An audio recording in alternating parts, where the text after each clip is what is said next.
Eu recebi aqui uma perguntinha, uma mãe que, no caso, rompeu a bolsa, mas ela não está tendo contrações. Nesse caso, é indicado o parto induzido. Mas, assim, quanto tempo é seguro o bebê ficar ali no útero da mãe sem aquele líquido? Quanto tempo? O fato de não ter líquido não gera riscos para o bebê, tá? Isso é uma confusão popular que se faz. Eu imagino que é pela sensação de que se a gente tirar a água de um aquário, falta oxigênio para um peixe, né? Só que eu sempre falo, o bebê não é peixe, então não falta oxigênio para o bebê quando tira a água, tá? O que acontece é o seguinte, o líquido amniótico ele é formado primordialmente pela urina do bebê, o bebê faz xixi lá dentro e forma o líquido amniótico, né?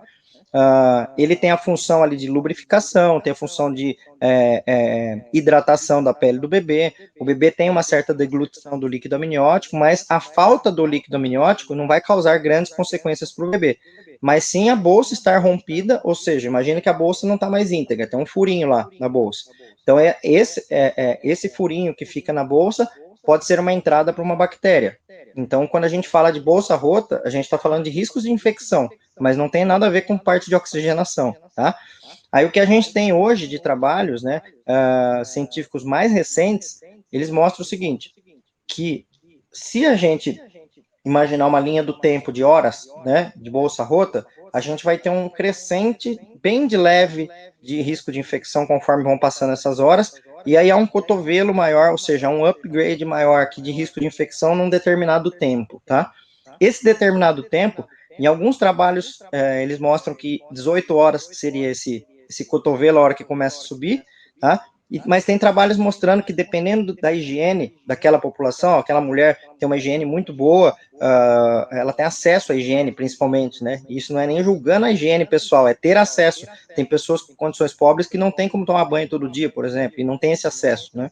Então, quando a pessoa tem o acesso à higiene, essa curva ela consegue ser esticada até 96 horas, por exemplo, são 4 dias de bolsa rota, né?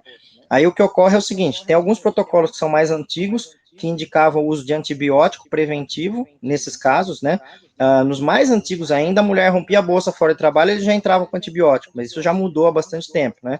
Tem mais ou menos 20 anos que descobriram uma bactéria que se chama Streptococcus beta-hemolítico, e que aí separa-se o grupo das mulheres que têm Streptococcus positivos, que são mais ou menos 20%, daí nesses casos especificamente, a gente entra com antibiótico a partir de 18 horas, esse é o protocolo mais atual, né? E nos casos quando rompeu a bolsa e a mulher não tem o Streptococcus, aí não importa as horas, a gente vai esticando, pode ficar 2, 3, 4 dias com a bolsa rota, desde que a partir de 24 horas a gente comece os métodos de indução para tentar não deixar passar dessas 96 horas, que seriam os 4 dias, né? Só que tem um dado bem interessante desses casos, que as bolsas rotas fora de trabalho de parto, a cada 10 que acontecem isso, se a gente não fizer nada, 7 entram em trabalho de parto espontâneo, sem fazer nada em 24 horas, tá? Se a gente adiciona esses métodos pré-indutores, que eu falei, pré-hospitalares, a gente sobe para 9 em 24 horas. Então, tem uma eficiência muito grande utilizar esses métodos e também o fato de a gente esperar e não fazer nada, né? A gente vê muitos equívocos em relação a protocolos, nem a protocolos, em relação a condutas de alguns médicos que simplesmente falam, rompeu a bolsa, o colo do útero está fechado e vai lá e faz cesárea. Não existe isso, em nenhuma literatura, que rompeu o bolso tem que fazer cesárea. Rompeu o bolso, inclusive na apostila do Ministério da Saúde, de 2017, que é o manual da Conitec, quem quiser procurar no Google lá, quero saber os protocolos do SUS, como é que são? Coloca lá, Conitec 2017, assistência ao parto. Você vai achar pelo Google.